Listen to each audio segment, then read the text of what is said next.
श्री शिवाय नमस्तुभ्यं। आराधना में तुम लीन हो। महाराज दुनिया के लोग नहीं समझते कि शंकर पर जल चढ़ाने का क्या लाभ है। शिव महापुराण कहती है, अगर एक दिन शिव महापुराण की कथा कहती है सोमवार के दिन भगवान शंकर को अगर जल चढ़ाया जाता है तो घर में तेज लक्ष्मी प्राप्त होती है। क्या मिलती है? तेज लक्ष्मी। कर बैठी थी, उनके नेत्र से अश्रु गिरा, उससे बेलपत्री उत्पन्न हुआ। काय का वृक्ष उत्पन्न हुआ? बेलपत्र।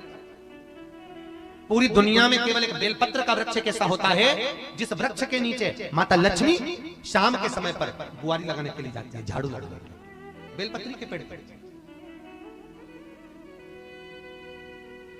बेलपत्र का वृक्ष, जिसके यहाँ लक्ष्मी नहीं टिकती हो, पैसा घर में नहीं आता हो, बहुत चिंता लगी रहती हो, लक्ष्मी से जुड़ी हुई, व्यापार से जुड़ी हुई, पैसा आ ही नहीं गया, बहुत मेहनत कर रहे हो।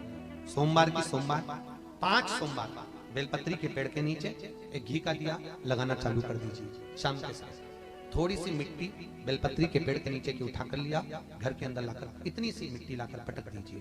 5 सोमवार करके देखो, छठे सोमवार पे करने की जरूरत नहीं पड़ेगी, व्यापार अपने आप बढ़ना चालू हो जाएगा। लक्ष्मी शाम के समय पर प्रतिदिन बेलपत्र के पेड़ के नीचे बुआरी लगाना। शंकर भगवान की प्रियता बेलपत्र। पहले भी कथा में कहा, फिर कहते हैं, जिस व्यक्ति के जीवन में धन, संपदा, वैभव, सत्ता, लक्ष्मी की थोड़ी भी कमी दिखती हो, उसको बेलपत्री के वृक्ष का पूजन चालू कर देना चाहिए। जाओ सोमवार के दिन बेलपत्र वृक्ष के नीचे जल चढ़ाकर, जल का सिंचन कर कर, उसी बेलपत्र के नीचे शाम के समय पर संध्या काल में, प्रदोष काल में भगवान देवाधिदेव महादेव गौरी शंकर का स्मरण करो। बेलपत्र की जड़ की ओर, बेलपत्र की तना की ओर, बेलपत्र के वृक्ष की ओर तुम्हारा मुख हो। कोई आसन नहीं, कोई आसन नहीं, केवल बेलपत्र के वृक्ष की ओर तुम्हारा मुख हो। जहां बेलपत्री का वृक्ष है उसके नीचे बैठकर, उसकी छाया में, उसकी ओट में पंचाक्षर मंत्र नमः शिवाय, या फिर षडाक्षर मंत्र ओम नमः शिवाय, या फिर श्री शिवाय नमस्तुभ्यम का स्मरण कर कर अपने हृदय की बात गौरी शंकर से, महादेव से कहे। शिव महापुराण की कथा कहती है 7 दिनों में एक दिन सोमवार का ऐसा होता है जिस दिन 33 कोटि देवी देवता बेलपत्री के वृक्ष के नीचे बैठकर भगवान शंकर और पार्वती का स्मरण करते हैं और शिव पार्वती उनकी झोलियां खुशियों से भरते हैं। देवता भी जिनका भजन कर रहे हैं वो बेलपत्री के वृक्ष के नीचे। लक्ष्मी, मां लक्ष्मी भी बेलपत्र के वृक्ष के नीचे निरंतर विराजमान होती है।